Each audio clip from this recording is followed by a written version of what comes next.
ദൈവനാമത്തിന് മഹത്വമുണ്ടാകട്ടെ. നമ്മുടെ പ്രത്യേക പഠന പരമ്പരയ റോമാലേഖനത്തിൽ നിന്നുള്ളതാണ്. പുതിയ നിയമത്തിലെ ഏറ്റവും പ്രാധാന്യമേറിയ ഗഹനമായ ഒരു ലേഖനം. അപ്പോസ്തലനായ പൗലോസിലൂടെ ദൈവത്തിൻ്റെ പരിശുദ്ധാത്മാവ് മനുഷ്യകുലത്തിൽ നൽകപ്പെട്ട ഏറ്റവും സമ്പന്നമായൊരു ലേഖനം റോമർക്കെഴുതിയ ലേഖനം. ഈ ലേഖനത്തിൻ്റെ 1-ാം അധ്യായം അതിലെ 3 വാക്യങ്ങൾ അതിപ്രധാനമായി ഭയപ്പെടുത്തുന്ന തരത്തിൽ നമ്മുടെ ശ്രദ്ധ ആകർഷിച്ചു. റോമലേഖനം 1-ാം അധ്യായത്തിൻ്റെ 24, 26, 28 ഈ 3 വാക്യങ്ങൾ ഒരു വലിയ സത്യത്തെ ലോകത്തോട് ഓർമ്മിപ്പിക്കുന്നു. ലോകത്തെ സൃഷ്ടിച്ച, മനുഷ്യനെ സൃഷ്ടിച്ച, ലോകത്തെ പരിപാലിക്കുന്ന, മനുഷ്യകുലത്തിന് വേണ്ടതെല്ലാം തക്ക സമയത്ത് നൽകിത്തന്ന് വഴി നടത്തുന്ന ദൈവം താൻ സൃഷ്ടിച്ച മനുഷ്യനെ കൈവിടുന്ന അവസ്ഥ, ദൈവം മനുഷ്യനെ കൈവിട്ട് കളയുന്നൊരവസ്ഥ, ആ അവസ്ഥ സത്യമാണ്. വചനം വ്യക്തമായി പറയുന്നു. 24, 26, 28 വാക്യങ്ങളിൽ പൊതുവായി കണ്ട പ്രയോഗം ദൈവം ഏൽപ്പിച്ചു. 24-ാം വാക്യത്തിൽ അശുദ്ധിയിൽ ഏൽപ്പിച്ചു. 26-ാമത്തെ വാക്യത്തിൽ അവമാന രാഗങ്ങളിൽ ഏൽപ്പിച്ചു. 28-ാമത്തെ വാക്യത്തിൽ ഉചിതമല്ലാത്ത ചെയ്യുവാൻ നികൃഷ്ട ബുദ്ധിയിൽ ഏൽപ്പിച്ചു. ദൈവം ഏൽപ്പിച്ചു. ദൈവം ഒരു വിധത്തിൽ കൈവിട്ടു. ദൈവം മറന്നില്ല, പക്ഷെ കൈവിട്ട് കളഞ്ഞു. അവർ വിളിച്ചാൽ ദൈവം വിളി കേൾക്കില്ല. അവരെത്ര നിലവിളിച്ചാലും കരഞ്ഞാലും ദൈവം തിരിഞ്ഞു നോക്കില്ല. കാരണം അത്രമാത്രം ദൈവത്തെ അവർ അവഹേളിച്ചു, അപമാനിച്ചു, ഉപദ്രവിച്ചു, വേദനിപ്പിച്ചു. ദൈവത്തിന് വ്യക്തമായ കാരണമുണ്ട് ഇങ്ങനെ ദൈവം പെരുമാറിയതിന്. ദൈവത്തിൻ്റെ ഭാഗത്തുള്ള ഒരു തീരുമാനങ്ങളിലും അനീതി ഉണ്ടാകില്ല. ഒരുപക്ഷെ നമുക്ക് ഉൾക്കൊള്ളുവാൻ ബുദ്ധിമുട്ടുണ്ടാകും, നമുക്കിഷ്ടപ്പെടില്ല. പക്ഷേ ദൈവത്തിൻ്റെ സന്നിധിയിൽ നീതിയുള്ള വിധികളാണ്. ദൈവം ചെയ്യുന്ന എല്ലാ കാര്യത്തിലും ഒരു നീതിയുണ്ട്. ദൈവം ഇങ്ങനെ ചെയ്തതിൽ നീതിയുണ്ട്.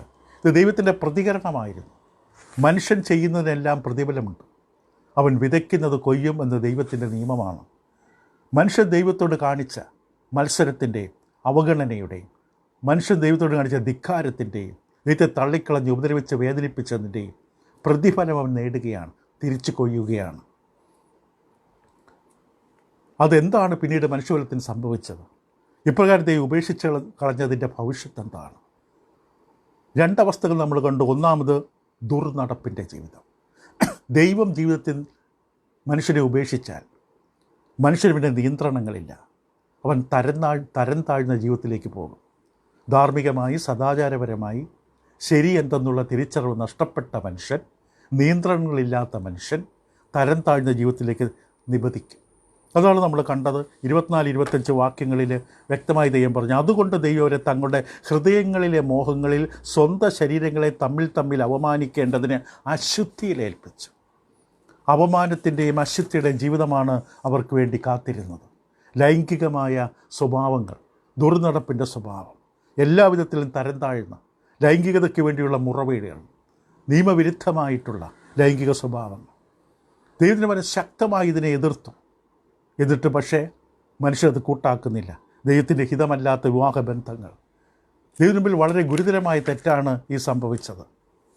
ഒരു പക്ഷേ ഇത് കേൾക്കുന്ന ആരോടാണോ പോലും സംസാരിക്കുന്നത്, അത് അവരൊരു പക്ഷേ പ്രതികരിക്കുന്നുണ്ടാകാം. അവർക്ക് ഇഷ്ടപ്പെടുന്നില്ല, ഒരു ദേഷ്യത്തോടെ പ്രതികരിക്കുന്നു. അവർ ചോദിക്കുന്ന പൗലോസിനോട്, പൗലോസ് ഇത്രമാത്രം ശക്തമായി ഞങ്ങളോട് ഇങ്ങനെ സംസാരിക്കേണ്ട കാരണം എന്താണ്? ഞങ്ങൾ ആരെയും മുറിവേൽപ്പിച്ചിട്ടില്ല, വേദനിപ്പിച്ചിട്ടില്ല. നീ എന്തിനാണ് ഇത്ര പരുഷമായി, കർക്കശമായി ഞങ്ങളോട് ഈ വിധത്തിൽ സംസാരിക്കുന്നത്? ഞങ്ങൾ ആരെയും വേദനിപ്പിച്ചിട്ടില്ലല്ലോ. മറുപടി പൗലോസ് വളരെ വ്യക്തമായി പറഞ്ഞു, അങ്ങനെയല്ല, നിങ്ങൾ മറ്റുള്ളവരെ ദ്രോഹിക്കുകയാണ്. നിങ്ങളിങ്ങനെ ചെയ്യുന്നതിലൂടെ മറ്റുള്ളവരെ ഉപദ്രവിക്കുകയാണ്. ഒന്നാമത് നിങ്ങൾ നിങ്ങളുടെ കുടുംബത്തെ ഉപദ്രവിക്കുകയാണ്. നിങ്ങളെ ആശ്രയിച്ച് ജീവിക്കുന്ന, നിങ്ങളെ സ്നേഹിക്കുന്ന ഒരു സമൂഹത്തെ ഉപദ്രവിക്കുകയാണ്. നിങ്ങൾ ഈ ലോകത്തെ ഉപദ്രവിക്കുകയാണ്. കാരണം ദൈവം ലോകത്തെ ദിവ്യമായ മാനദണ്ഡങ്ങൾ വെച്ച് നിങ്ങളതിനെ തള്ളിക്കളയുമ്പോൾ സമൂഹത്തിൻ്റെ അടിസ്ഥാനം, സമൂഹത്തിൻ്റെ നിലനിൽപ്പിൻ്റെ അടിസ്ഥാനമായ കുടുംബത്തെ തകർക്കുകയാണ്, സംസ്കാരത്തെ തകർക്കുകയാണ്. നിങ്ങൾക്ക് വിവാഹത്തിന് പുറത്തുള്ള നിങ്ങളുടെ ലൈംഗിക ജീവിതങ്ങൾ, ദൈവത്തിന് മുമ്പിൽ യോഗ്യമല്ലാത്ത, ദൈവം അനുവദിച്ചിട്ടില്ലാത്ത ലൈംഗിക ബന്ധങ്ങൾ നിങ്ങളുടെ കുടുംബത്തെ, ഭാര്യ-ഭർത്തൃ ബന്ധത്തെ, നിങ്ങളുടെ മക്കളെ എല്ലാം തകർത്തെറിയുകയാണ്. ദൈവം സമൂഹത്തിൻ്റെ അടിസ്ഥാനമായി വെച്ച കുടുംബം നിങ്ങളുടെ ഈ സ്വഭാവത്താൽ തകരുകയാണ്. അപ്പോൾ നിങ്ങൾ ആരെയും ദ്രോഹിക്കുന്നില്ല എന്ന് പറയുന്നത് കള്ളമാണ്. നിങ്ങളുടെ സ്വഭാവ നിമിത്തം നിങ്ങളുടെ ചുറ്റുവട്ടത്തുള്ള അനേകർ ഉപദ്രവിക്കപ്പെടുകയാണ്. അവർക്ക് തലയുയർത്തി നടക്കാൻ പറ്റുന്നില്ല. അനേക കുഞ്ഞുങ്ങൾ വഴിയാധാരമാകുന്നു. മാത്രമല്ല, അതിലെല്ലാം ഉപരിയായി നിങ്ങളെ തന്നെ ദ്രോഹിക്കുകയാണ്.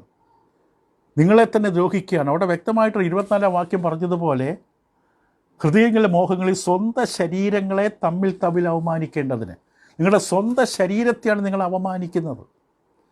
ഈ പെരുമാറ്റത്തിലുള്ള ദൈവഹിതമല്ലാത്ത ബന്ധം, ലൈംഗിക ബന്ധം, വിവാഹത്തിന് പുറത്തും വിവാഹത്തിന് മുമ്പും ഒക്കെയുള്ള ബന്ധങ്ങളിലൂടെ നിങ്ങളുടെ സ്വന്തം ശരീരങ്ങളെയാണ് അവമാനിക്കുന്നത്. അത് വ്യക്തമായി പറഞ്ഞു. അവമാനിക്കുക. കാരണം പൗലോസിനെ പിന്നീട് റോമാലേഖനം 12-ാം അധ്യായത്തിൻ്റെ 1-ാം വാക്യത്തിൽ തൻ്റെ പ്രായോഗികമായ ഉപദേശങ്ങൾ ആരംഭിക്കുമ്പോൾ പൗലോസ് അപ്പോസ്തലൻ ഇപ്രകാരമാണ് 12-ന്റെ-1 പറഞ്ഞു തുടങ്ങിയത്. സഹോദരന്മാരെ, ഞാൻ ദൈവത്തിൻ്റെ മനസ്സിൽ ഓർപ്പിച്ച് നിങ്ങളെ പ്രബോധിപ്പിക്കുന്നത് നിങ്ങളുടെ ബുദ്ധിയുള്ള ആരാധനയായി നിങ്ങളുടെ ശരീരങ്ങളെ ജീവനും വിശുദ്ധിയും ദൈവത്തിന് പ്രസാദമുള്ള യാഗമായി സമർപ്പിപ്പീൻ. നിങ്ങളുടെ ശരീരങ്ങളെ ദൈവത്തിന് പ്രസാദമുള്ള യാഗമായി സമർപ്പിക്കേണ്ടതാണ്. അതാണ് ദൈവം നിങ്ങളെക്കുറിച്ച് ഉദ്ദേശിക്കുന്നത്. മറ്റു ചിലയിടത്ത് പൗലോസ് വ്യക്തമായി പറഞ്ഞു, നിങ്ങളുടെ ശരീരം ദൈവാത്മാവ് വസിക്കുന്ന വിശുദ്ധ മന്ദിരമാണ്. 1 കൊരിന്ത്യർ 6:19-20. ദൈവാത്മാവ് വസിക്കുന്ന മന്ദിരമാണ് നിങ്ങളുടെ ശരീരം. നിങ്ങൾ വിവാഹത്തിന് മുമ്പുള്ള ലൈംഗിക ബന്ധം, വിവാഹ ജീവിതത്തിൽ വന്നതിന് ശേഷം നിങ്ങളുടെ പങ്കാളി അല്ലാത്തവരുമായുള്ള ലൈംഗിക ബന്ധം, ഇതിലൂടെയെല്ലാം നിങ്ങൾ വാസ്തവത്തിൽ എന്താ ചെയ്യുന്നത്? നിങ്ങളുടെ ശരീരം, ദൈവാത്മാവ് വസിക്കേണ്ട, ദൈവസ്നേഹം അനുഭവിക്കേണ്ട നിങ്ങളുടെ ശരീരം പിശാച് വസിക്കുന്ന മന്ദിരമാക്കി മാറ്റി, സാത്താൻ വസിക്കുന്ന മന്ദിരമാക്കി മാറ്റി. ദൈവത്തിൻ്റെ ആത്മാവ് നിങ്ങളിൽ വസിച്ച് ദൈവത്തിൻ്റെ ആലയമായി തീരേണ്ട നിങ്ങൾ ദൈവഹിതമല്ലാത്ത ഈ ബന്ധങ്ങളിലേക്ക് കടന്നു പോകുമ്പോൾ നിങ്ങൾ ഈ പിശാച് വസിക്കുന്ന ഇടമാക്കി മാറ്റി. നിങ്ങളുടെ മോഹങ്ങൾ നിയന്ത്രിക്കുന്ന ജീവിതങ്ങളായി മാറി. പൗലോസ് വ്യക്തമായി പറഞ്ഞു, 1 കൊരിന്ത്യർ 6-ാം അധ്യായത്തിൻ്റെ 13-18 വാക്യങ്ങളിൽ പൗലോസിൻ്റെ ശക്തമായ വാക്കുകൾ നമുക്ക് കേൾക്കാം. 1 കൊരിന്ത്യർ 6:13-18. ഭോജ്യങ്ങൾ വയറ്റിനും വയറ് ഭോജ്യങ്ങൾക്കുമുള്ളത്, എന്നാൽ ദൈവം അതിനെയും ഇല്ലായ്മയാക്കും. ശരീരമോ ദുർനടപ്പിനല്ല, കർത്താവിനത്രേ, കർത്താവ് ശരീരത്തിനും. എന്നിട്ട് അതിൻ്റെ 18-ാം വാക്യം ഇങ്ങനെ പറയും, മനുഷ്യർ ചെയ്യുന്ന ഏതു പാപവും ശരീരത്തിന് പുറത്താകുന്നു. ദുർനടപ്പുകാരനോ സ്വന്തം ശരീരത്തിന് വിരോധമായി പാപം ചെയ്യുന്നു. ദുർനടപ്പ് വിട്ടു ഓടുകയും, തെറ്റായ നടപ്പ് സ്വന്തം ശരീരത്തിന് വിരോധമാണ്. അപ്പോൾ ഇവർ ചോദിക്കുന്ന ചോദ്യം അസ്ഥാനത്താണ്. ഞങ്ങൾ ആരെയും ഉപദ്രവിക്കുന്നില്ല. ഞങ്ങൾക്ക് പല ബന്ധങ്ങളുണ്ട്, രഹസ്യബന്ധങ്ങളുണ്ട്, അവിഹിത ബന്ധങ്ങളുണ്ട്, അന്യായ ബന്ധങ്ങളുണ്ട്, പല സ്ത്രീകളുമായി ബന്ധമുണ്ട്, പല പുരുഷന്മാരുമായി ബന്ധമുണ്ട്. റോമൻ സമൂഹം ഇതിൽ പ്രസിദ്ധമാണ്. ഞങ്ങൾ ആരെയും ഉപദ്രവിക്കുന്നില്ല. അപ്പോൾ ഇത് തെറ്റ്. നിങ്ങൾ ഉപദ്രവിക്കുകയാണ്. നിങ്ങളുടെ ചുറ്റുമുള്ള സകലരെയും, ഈ ഭൂമിയെ, സംസ്കാരത്തെ, കുടുംബത്തെ, കുഞ്ഞുങ്ങളെ, നിങ്ങളെ തന്നെ നിങ്ങൾ ഉപദ്രവിക്കുകയാണ്. നിങ്ങളിത് മനസ്സിലാക്കുന്നില്ല. ഇതിൻ്റെ ഭയാനകമായിട്ടുള്ള നാശത്തെക്കുറിച്ച് 26-27 ഇങ്ങനെ പറഞ്ഞു, അതുകൊണ്ട് ദൈവം അവരെ അവമാനരാഗങ്ങളിൽ ഏൽപ്പിച്ചു. അവമാനരാഗങ്ങൾ. അവിടെ സ്ത്രീകൾ സ്വാഭാവിക ഭോഗത്തെ സ്വഭാവ വിരുദ്ധമാക്കി കളഞ്ഞു. അവിടെ പുരുഷന്മാർ സ്വാഭാവിക സ്ത്രീഭോഗം വിട്ട് അന്യോന്യം കാമം ജ്വലിച്ച് ആണോളാൺ അവലക്ഷണമായത് പ്രവർത്തിച്ചു. ഇങ്ങനെ അവർ തങ്ങളുടെ വിഭ്രമത്തിന് യോഗ്യമായ പ്രതിഫലം തങ്ങളിൽ തന്നെ പ്രാപിച്ചു. അപ്പോൾ ഈ സ്വവർഗരതി, സ്വർഗഭോഗി, സ്വർഗപ്രേമി, ഹോമോസെക്ഷൽ, അതുണ്ടാക്കുന്ന ആശയക്കുഴപ്പം. 25-ാം വാക്യം പൗലോസ് വീണ്ടും ആ ദൈവത്തിൻ്റെ സത്യവ്യാജമാക്കി മാറ്റിക്കളഞ്ഞു. സൃഷ്ടിച്ചവനേക്കാൾ സൃഷ്ടിയെ ഭജിച്ച് ആരാധിച്ചു എന്ന് വിഗ്രഹാരാധനയെ പരാമർശിച്ച് സംസാരിച്ചു. അതിനുശേഷമാണ് 26-27 വാക്യങ്ങളിൽ അതിൻ്റെ അനന്തരഫലമായി സമൂഹം ചെന്നു പതിച്ച ആഴമേറിയ ആത്മീക അന്ധത, ലൈംഗിക ബന്ധത്തിൻ്റെ ആഴമേയ അതിക്രമത്തിൻ്റെ ജീവിതം എടുത്തു കാണിച്ചു. വിഗ്രഹാരാധനയോട് ബന്ധപ്പെട്ട് കിടക്കുകയാണ് ഇതെല്ലാം. ഇത് തിരിച്ചറിയാൻ ഇന്ന് വായനക്കാർക്ക്, വചനം വായിക്കുന്നവർക്ക് ഒരു ബുദ്ധിമുട്ടുമില്ല. കാരണം ദൈവത്തിൽ ഇത്ര ശക്തമായി വ്യക്തമായി സ്വവർഗഭോഗത്തെ, സ്വവർഗരതിയെ മറ്റൊരു പറയുന്നില്ല. മറ്റനേകം ഭാഗങ്ങൾ ഇതോട് ബന്ധപ്പെട്ടുണ്ട്. സ്വവർഗഭോഗം, അതേ വർഗത്തിൽപ്പെട്ടവരുമായിട്ട് ലൈംഗിക ബന്ധം, ദൈവം ശക്തമായി എതിർക്കുന്ന പാപം. അത് 1 കൊരിന്ത്യർ 6:9-10, 1 തിമോത്തിയോസ് 1:8-10, ഉൽപ്പത്തി പുസ്തകം 19-ാം അധ്യായം ആദ്യത്തെ 28 വാക്യങ്ങൾ, ലേവ്യ പുസ്തകം 18-ാം അധ്യായം 22-ാം വാക്യം, ലേവ്യ പുസ്തകം 20-ാം അധ്യായത്തിൻ്റെ 13-ാം വാക്യം, ആവർത്തന പുസ്തകം 23-ാം അധ്യായം 19-18 വാക്യം. ചില വാക്യങ്ങൾക്ക് പഴയ നിയമത്തിൽ നിന്ന് വായിച്ചു കേൾക്കുക. ലേവ്യ പുസ്തകം 18:22. ലേവ്യ പുസ്തകം 18:22 പറയുന്നു, ഞാൻ യഹോവയാകുന്നു, സ്ത്രീയോടെന്ന പോലെ പുരുഷനോടുകൂടി ശയിക്കരുത്, അത് മ്ലേച്ഛത. ലേവ്യ പുസ്തകം 20-ാം അധ്യായത്തിൻ്റെ 13-ാം വാക്യം, സ്ത്രീയോടുകൂടെ ശയിക്കുന്നത് പോലെ ഒരുത്തൻ പുരുഷനോടുകൂടെ ശയിച്ചാൽ ഇരുവരും മ്ലേച്ഛത ചെയ്തു, അവർ മരണശിക്ഷ അനുഭവിക്കണം, അവിടെ രക്തം അവരുടെ മേലിരിക്കണം. ആവർത്തന പുസ്തകം 23, ആവർത്തന പുസ്തകം 23-ാം അധ്യായത്തിൻ്റെ 17-18 വാക്യങ്ങൾ. അവിടെ പറയുന്ന ഇപ്രകാരമാണ്, ഇസ്രായേൽ പുത്രിമാരിൽ ഒരു വേശ്യ ഉണ്ടാകരുത്, ഇസ്രായേൽ പുത്രന്മാരിൽ പുരുഷ മൈഥുനക്കാരും ഉണ്ടാകരുത്, വേശ്യയുടെ കൂലിയും നായയുടെ വിലയും നിന്റെ ദൈവമായ യഹോവയുടെ ആലയത്തിലേക്ക് യാതൊരു നേർച്ചയായിട്ടും കൊണ്ടുവരരുത്, ഇവ രണ്ടും നിന്റെ ദൈവമായ യഹോവയ്ക്ക് അറപ്പാകുന്നു. ഇപ്പോൾ ദൈവത്തിൻ്റെ വചനത്തിൽ വ്യക്തമായി ശക്തമായി ദൈവം വിലക്കുന്ന ഉറക്കുന്ന വിഷയം കാണിച്ചിരിക്കുന്നു. ഇപ്പോൾ സ്വവർഗഭോഗം, ആ വാക്ക് ഹോമോസെക്ഷുവാലിറ്റി, അതിൽ എന്ന് പറയുന്നത് തന്നെ വ്യക്തമാണ്. ഒരേ ലിംഗത്തിൽപ്പെട്ട രണ്ട് പുരുഷന്മാർ തമ്മിൽ അല്ലെങ്കിൽ രണ്ട് സ്ത്രീകൾ തമ്മിൽ, ഒരേ ലൈംഗിക പ്രകൃതിയുള്ള രണ്ട് പേർ, രണ്ട് പുരുഷൻ രണ്ട് സ്ത്രീ, ഇതിനെയാണ് സ്വവർഗഭോഗം എന്ന് പറയുന്നത്. അത് ഇംഗ്ലീഷിൽ ഗേ എന്ന്, പുരുഷന്മാർ തമ്മിലുള്ള ബന്ധത്തെ, രണ്ട് പുരുഷന്മാർ തമ്മിലുള്ള ഗേ എന്നും, രണ്ട് സ്ത്രീകൾ തമ്മിലുള്ളതിന് ലെസ്ബിയൻ എന്ന് വിളിക്കും. ലെസ്ബിയൻ എന്ന പേര് വന്നത് ഒരു ദ്വീപിൽ നിന്നാണ്. ഏജ്യൻ ലെസ്ബോസ് എന്നറിയപ്പെടുന്ന ഒരു ദ്വീപിൽ നിന്നാണ് പേര് വന്നത്. 6-ാം നൂറ്റാണ്ടിൽ ഈ ദ്വീപ് സ്വവർഗരതിക്ക് പ്രസിദ്ധമായിരുന്നു. അവിടെ നിന്നാണ് ലെസ്ബിയൻസ് എന്ന പേര് വന്നത്. രണ്ട് സ്ത്രീകൾ തമ്മിലുള്ള ബന്ധത്തെ, ആ രതിയെ, പ്രേമത്തെ, അതിനെയാണ് ലെസ്ബിയൻസ് എന്നുകൊണ്ട് ഉദ്ദേശിച്ചത്. സ്വർഗം വെറുക്കുന്ന, ദൈവം വെറുക്കുന്ന, ദൈവഹിതത്തിന് വിരോധമായ സ്വഭാവം. റോമലേഖനം 1-ാം അധ്യായത്തിൽ 26-27 വാക്യങ്ങളിൽ ഈ സ്വവർഗ പ്രേമത്തെ വിവരിക്കുക മാത്രമല്ല, ഇത് ദൈവഹിതത്തിൻ്റെ വിരോധമാണെന്ന് വ്യക്തമായി ദൈവാത്മാവ് പറയുന്നു. ദൈവം ഇഷ്ടപ്പെടുന്നില്ല. സമൂഹം ഇഷ്ടപ്പെടും, ലോകസഭയിൽ അംഗങ്ങളുണ്ടാകാം, ചില സഭകളിൽ പുരോഹിതന്മാരും പുരോഹിതകളും ഉണ്ടാകാം. ഇപ്രകാരമുള്ള സ്വഭാവത്തിൽ ജീവിക്കുന്ന അനേകങ്ങൾ രാഷ്ട്രീയ നേതാക്കന്മാരാകാം, സമൂഹം ആദരിക്കുന്ന വ്യക്തികളാകാം. പക്ഷെ ദൈവം അംഗീകരിക്കില്ല. പൗലോസ് വ്യക്തമായി 26-ാം വാക്യത്തിൽ പറഞ്ഞു, അതുകൊണ്ട് ദൈവം ഒരു അവമാനരാഗങ്ങളിൽ ഏൽപ്പിച്ചു. അവമാനരാഗം, അതായത് ലജ്ജാകരമായ, അപമാനകരം, ലജ്ജാകരമായിട്ടുള്ള അവസ്ഥ. രാഗം എന്ന് പറഞ്ഞാൽ സ്വഭാവം, മോഹം, അതിലേക്ക് ഏൽപ്പിച്ചു. എന്നിട്ടാണ് പറഞ്ഞത്, അവരുടെ സ്ത്രീകൾ സ്വാഭാവിക ഭോഗത്തെ സ്വഭാവ വിരുദ്ധമാക്കി കളഞ്ഞു. പ്രകൃതി വിരുദ്ധമാണിത്. സ്വാഭാവികമായി ഇത് തെറ്റാണ്. ദൈവത്തിൻ്റെ പദ്ധതിയിൽ പുരുഷനും സ്ത്രീയും വിവാഹബന്ധത്തിലൂടെ, ഇതാണ് ദൈവം അവർക്ക് വെച്ചിരിക്കുന്ന പദ്ധതി, അതാണ് ദൈവത്തിൻ്റെ സ്വർഗീയമായ ആലോചന. അതിന് വിരുദ്ധമാണിത്. സ്വാഭാവിക വിരുദ്ധം, പ്രകൃതി വിരുദ്ധം. ഇത് ഇടുങ്ങിയ ചിന്താഗതിയുള്ള ഒരു ഉപദേഷ്ടാവ്, ഒരു പ്രാസംഗികൻ്റെ വാക്കുകളല്ല, ദൈവത്തിൻ്റെ വാക്കാണ്, ആത്മാവിൻ്റെ വാക്കാണ്, ദൈവശ്വാസ്യമായ അപ്പോസ്തലൻ നൽകുന്ന കൽപ്പനയാണ്. ഇത് പ്രകൃതി വിരുദ്ധമാണ്, തലതിരിഞ്ഞൊരു പ്രകൃതിയാണിത്. സാധാരണ ബോധമുള്ള എല്ലാവർക്കും അറിയാം, ശരീരശാസ്ത്രം പഠിച്ചിട്ടുള്ള അറിയാവുന്ന എല്ലാവർക്കും അറിയാം, രണ്ട് പുരുഷന്മാർ തമ്മിൽ ഒരിക്കലും ലൈംഗിക ബന്ധം പറ്റില്ല, രണ്ട് സ്ത്രീകൾ തമ്മിൽ ഒരിക്കലും ലൈംഗിക ബന്ധം പറ്റില്ല. മനുഷ്യ ശരീരം തന്നെ അത് വ്യക്തമായി പഠിക്കും. നിങ്ങൾ എവിടെയെങ്കിലും രണ്ട് കാളകൾ തമ്മിൽ പ്രേമിക്കുന്നത് കണ്ടിട്ടുണ്ടോ? രണ്ട് പൂവൻകോഴികൾ തമ്മിൽ ബന്ധപ്പെടുന്നത് കണ്ടിട്ടുണ്ടോ? ഇല്ല. അപ്പോൾ നമ്മൾ ഇതിനകം തന്നെ പറഞ്ഞു, സാധാരണ നിലയിൽ പാപമെന്ന് പറയുന്നത് തന്നെ മനുഷ്യൻ മൃഗത്തെക്കാളും താഴേക്ക് പോവുകയാണ്. മനുഷ്യൻ മൃഗങ്ങളെക്കാളും തരം താഴ്ന്നതാണ് പാപത്തിൻ്റെ അവസ്ഥ. അപ്പോൾ ഈ അവസ്ഥ എന്താണ്?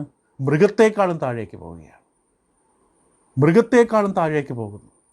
അങ്ങനെ ഒരേപോലെയുള്ള രണ്ട് ഇനത്തിൽപ്പെട്ട രണ്ട് പട്ടിയോ രണ്ട് പൂച്ചയോ രണ്ട് കാളയോ ഒരിക്കലും ഇണചേരില്ല. മൃഗലോകത്തിലോ ജന്തുലോകത്തിലോ ഇല്ല. ഇത് ഏറ്റവും തരം താഴ്ന്ന അവസ്ഥയാണ്, സമൂഹത്തിലെ ഏറ്റവും തരം താഴ്ന്ന അവസ്ഥ. ഇതിനാണ് കൊട്ടിഘോഷിക്കുന്ന പലയിടത്തും, അവർക്ക് വേണ്ടി വാദിക്കുന്നത്. അപ്പോൾ പൗലോസ് ഇവിടെ വ്യക്തമായിട്ട് പറഞ്ഞു 26-ാം വാക്യത്തിൽ, അതുകൊണ്ട് ദൈവം ഒരു അവമാന രാഗങ്ങളിൽ ഏൽപ്പിച്ചു. അവരുടെ സ്ത്രീകൾ സ്വാഭാവിക ഭോഗത്തെ സ്വഭാവ വിരുദ്ധമാക്കി കളഞ്ഞു. നമ്മൾ കഴിഞ്ഞ ക്ലാസ്സിൽ പറഞ്ഞു, ഇതാരെ വേദനിപ്പിക്കാനോ കുറ്റപ്പെടുത്താനോ പ്രയാസപ്പെടുത്താനോ അല്ല. ദൈവത്തിൽ പറയുന്നത് പറയാതിരിക്കാൻ പറ്റില്ല. അതുകൊണ്ട് മാത്രമാണ് മാറ്റിക്കളഞ്ഞു എന്ന വാക്ക് 21 വാക്യത്തിൽ നമ്മൾ കണ്ട് പരിചയപ്പെട്ട വാക്കാണ്. അവരുടെ കച്ചവടം തെറ്റിപ്പോയി. മോശപ്പെട്ട ഒരു കച്ചവട വിനിമയമാണ് അവർ നടത്തിയത്. പുരുഷന്മാർ സ്ത്രീകൾ സ്ത്രീകളുമായി, പുരുഷനുമായി. 27 വാക്യത്തിൽ അവണ്ണം പുരുഷന്മാർ സ്വാഭാവിക സ്ത്രീഭോഗം വിട്ട്, സ്വാഭാവികമായി പുരുഷനും സ്ത്രീയും തമ്മിലാണ്, അത് വിവാഹ ബന്ധത്തിലൂടെയാണ്. ദൈവം വച്ചിരിക്കുന്ന പദ്ധതി അതാണ്. അത് വിട്ട് അന്യോന്യം കാമം ജ്വലിച്ച് ആണോടാൺ അവലക്ഷണമായത് പ്രവർത്തിച്ചു. അവലക്ഷണമായത് എന്തുകൊണ്ടാണ് പുരുഷൻ മറ്റൊരു പുരുഷൻ്റെ പുറകെ പോയത്, സ്ത്രീയുടെ പുറകെ പോയത്? ബൈബിളിൽ വ്യക്തമായി ഉത്തരം പറഞ്ഞ് 27 വാക്യം. കാമം ജ്വലിച്ചു, അന്യോന്യം കാമം ജ്വലിച്ചു. പുരുഷനെ ആഗ്രഹിക്കുന്നു, സ്ത്രീയെ ആഗ്രഹിക്കുന്ന തരത്തിൽ അവരുടെ മോഹം നിയന്ത്രണത്തിനും അപ്പുറത്തേക്ക് പോയി. ഇത് തെറ്റാണെന്നുള്ള ബോധമുണ്ടായിട്ട് അതിനെ മറികടന്നു. ആ ഒരു മോഹത്തിലേക്ക് അവർ വീണുപോയി. അവലക്ഷണമായത്, ഇൻഡീസെൻറ്റ്, അവലക്ഷണമായത് പ്രവർത്തിക്കുകയാണ്. ഇതിനെക്കുറിച്ച് ഒരിക്കലും സന്തോഷിക്കരുത്. ഹോമോസെക്ഷലാണെന്ന് പറഞ്ഞിട്ട് ഒരിക്കലും തലയുയർത്തി നടക്കരുത്. നീ പട്ടിയേക്കാളും പൂച്ചയേക്കാളും കാളയേക്കാളും തരം താഴ്ന്നവനാണ്, തരം താഴ്ന്നവളാണ്. പട്ടി ഇങ്ങനെ ചെയ്യില്ല, 2 കാള തമ്മിൽ ഇങ്ങനെ ചെയ്യില്ല. അതുകൊണ്ട് തലയുയർത്തരുത്. ഇത് അവലക്ഷണമാണ്. അതാണ് ദൈവം പറയുന്നത്. ഇത് അവലക്ഷണമായ പ്രവൃത്തിയാണ്. പ്രകൃതി വിരുദ്ധമാണിത്, സ്വാഭാവിക വിരുദ്ധമാണ്, ദൈവഹിതത്തിന് വിരോധമാണ്. ദൈവം എന്നെ അങ്ങനെ സൃഷ്ടിച്ചു അല്ല, ദൈവം അങ്ങനെ സൃഷ്ടിച്ചില്ല. നിൻ്റെ ഉള്ളിലെ കാമമാണിത്. നിൻ്റെ കുഞ്ഞിലെ വളർന്നു വന്ന ശീലത്തിൽ നിന്ന് വന്നതാണ്. അതിന് പിന്നെ പല കാരണങ്ങളുണ്ടാകാം. അതിൽ നിന്ന് വന്നതാണ്. ദൈവം നിന്നെ അങ്ങനെയല്ല സൃഷ്ടിച്ചത്. നീ അങ്ങനെ രൂപപ്പെട്ട് വന്നതാണ് പല കാരണങ്ങൾ കൊണ്ട്. ഇപ്പോൾ അവസാനം പൗലോസ് 27 വാക്യത്തിൽ പറഞ്ഞ് അവസാനിപ്പിക്കുന്നത്, ആണോടാൺ അവലക്ഷണമായത് പ്രവർത്തിച്ച് ഇങ്ങനെ അവർ തങ്ങളുടെ വിഭ്രമത്തിന് യോഗ്യമായ പ്രതിഫലം തങ്ങളിൽ തന്നെ പ്രാപിച്ചു. വിഭ്രമം, തെറ്റ് എന്ന വാക്ക്, എറർ എന്ന വാക്ക്, ഈ വിഷയം സ്വർഗഭോഗത്തെക്കുറിച്ച് ഉപയോഗിക്കുന്ന വാക്കതാണ്. വഴിതെറ്റിയ ജീവിതം, എറർ, വിഭ്രമം. അത് ഉപദേശത്തിലാകാം, ധാർമ്മിക ജീവിതത്തിലാകാം, വഴിതെറ്റി. അതുകൊണ്ട് സ്വർഗഭോഗികൾ ഒരിക്കലും നേരായ പാതയിലല്ല, അവർ വഴിതെറ്റിയവരാണ്. അപ്പോൾ പൗലോസിൻ്റെ ശക്തമായ കുറ്റാരോപണം, പൗലോസ് ഒരിക്കലും സ്വർഗഭോഗത്തെ, സ്വർഗപ്രേമത്തെ ന്യായീകരിക്കുകയല്ല. ഇന്ന് ലോകത്തിൽ അങ്ങനെയുള്ള അനേകം ആൾക്കാരുണ്ട്. ദൈവമക്കളെന്ന് പറയുന്നവരുടെ ഇടയിൽ തന്നെ, ഉപദേഷ്ടാക്കളുടെ ഇടയിൽ തന്നെ ഇതിനെ ന്യായീകരിക്കുന്നവരുണ്ട്. എന്തുകൊണ്ടാണ് പൗലോസ് ഇത്ര ശക്തമായി വിഷയത്തെ കൈകാര്യം ചെയ്തത്? കാരണം അന്നത്തെ കാലഘട്ടത്തിൽ, പുറജാതികളുടെ ലോകത്തിൽ, മനുഷ്യവർഗത്തിന് നടുവിൽ വളരെയധികം നിറഞ്ഞാടിയ ഒരു തിന്മയാണിത്. നമ്മൾ കണ്ടു, ലോത്തിൻ്റെ കാലത്ത് ലോത്തിൻ്റെ വീട്ടിൽ വന്ന ദൈവദൂതന്മാരെ, അവരെ ഭോഗിക്കേണ്ടത് നാട് മുഴുവൻ ഒരുമിച്ച് കൂടി. ലോത്തിൻ്റെ സ്വന്തം പെൺമക്കളെ അവർക്ക് വിട്ടുകൊടുത്തു. എന്നാലും ലോത്തിൻ്റെ വീട്ടിൽ വന്ന പുരുഷന്മാരെ അവർക്ക് ഭോഗിക്കണം. ലോകത്തിൽ മനുഷ്യൻ്റെ തരം താഴ്ന്ന, ദൈവത്തെ ഉപേക്ഷിച്ച മനുഷ്യൻ്റെ ഏറ്റവും തകർച്ച. അപ്പോൾ പൗലോസിൻ്റെ ഈ കാലഘട്ടം റോമൻ സമൂഹത്തിൽ ഇത് നിറഞ്ഞാടിയ ഒരു തിന്മയാണ്. 15 റോമൻ ചക്രവർത്തിമാരിൽ 14 പേരും സ്വർഗഭോഗികളായിരുന്നു. യവന തത്വചിന്തകന്മാരിൽ മിക്കവരും ലൈംഗിക അതിക്രമമുള്ളവരായിരുന്നു. അതുകൊണ്ടാണ് ഇത്ര ശക്തമായി പൗലോസ് ഇടപെട്ടത്. ആരൊക്കെ ഏതൊക്കെ വിധത്തിൽ ന്യായീകരിച്ചാലും ഇത് പ്രകൃതി വിരുദ്ധമാണ്, അവലക്ഷണമാണ്, തെറ്റാണ്, ദൈവത്തിന് വിരോധമാണ്. ഈ സ്വർഗഭോഗികൾ ആദ്യം വളരെ അനുകൂലമായി ഒരു നിലപാടിന് വേണ്ടി നിലവിളിച്ചു, ഞങ്ങളെ സഹിക്കുക, ഞങ്ങളിങ്ങനെ ആയിപ്പോയി. പിന്നീട് അവർ അനുകമ്പയ്ക്ക് വേണ്ടി ആഗ്രഹിച്ചു. അതിലും പോരാതെ കുറച്ച് കഴിഞ്ഞപ്പോൾ അവർക്ക് അംഗീകാരം വേണം, നിയമത്തിൻ്റെ പരിരക്ഷ വേണം, അവർക്ക് പിന്തുണ വേണം, അവർക്ക് ലോകസഭയിലും രാജ്യസഭയിലും സീറ്റ് വേണം, അവരെക്കുറിച്ചുള്ള വിഷയങ്ങൾ കഥകളും സിനിമകളുമാകണം. അങ്ങനെ ഇന്നവർ സമൂഹത്തിൽ നിറഞ്ഞാടുകയാണ്. സ്വർഗം പുരുഷൻ പുരുഷനുമായിട്ടുള്ള ലൈംഗിക ബന്ധം, സ്ത്രീ സ്ത്രീയുമായിട്ടുള്ള ലൈംഗിക ബന്ധം. കോടതികൾ പോലും ഇന്ന് നിയമം പോലും അംഗീകരിക്കുന്ന നിലയിൽ എത്തിച്ചേർന്നു. നാളെ പാഠപുസ്തകങ്ങളിൽ വരും. ഇതൊരു പുതിയ ജീവിതശൈലി. ഇത് ജീവിതശൈലിയല്ല, ഇത് വഴിവിട്ട ജീവിതം, മൃഗത്തെക്കാളും തരം താഴ്ന്ന ജീവിതം. ഇതാണ് വചനം പറയുന്നത്. അറിയാം, ഇത് ശക്തമായ ഭാഷ ഉപയോഗിക്കേണ്ടി വരുന്നു. കാരണം ബൈബിളിൽ ഈ വിഷയം ഇങ്ങനെയാണ് അവതരിപ്പിച്ചിരിക്കുന്നത്. നമ്മുടെ ദേശത്തിൻ്റെ മ്ലേച്ഛതയാണിത്. ദേശത്തിൻ്റെ മ്ലേച്ഛതയാണ്. വഴിയോരങ്ങളിലൊക്കെ കാണാം ആ രാജ്യത്തിൻ്റെ നഗരത്തിൻ്റെ മ്ലേച്ഛത. പുരുഷന്മാർ സ്ത്രീവേഷം കെട്ടി, സ്ത്രീകൾ പുരുഷവേഷം കെട്ടി ഇണകളെ തേടിയുള്ള അലച്ചിൽ.